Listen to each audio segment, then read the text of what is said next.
Oo.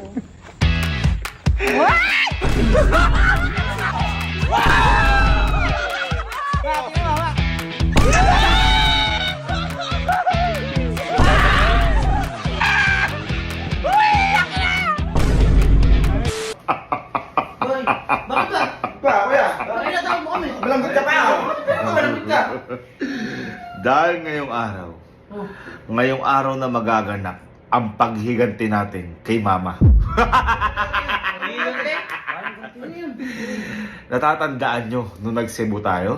Oo. Sabi, oo, masaya dun eh. At bumili si Mama ng napakamahal na bag na nagkakahalaga ng 265,000 pesos. Alam namin yun.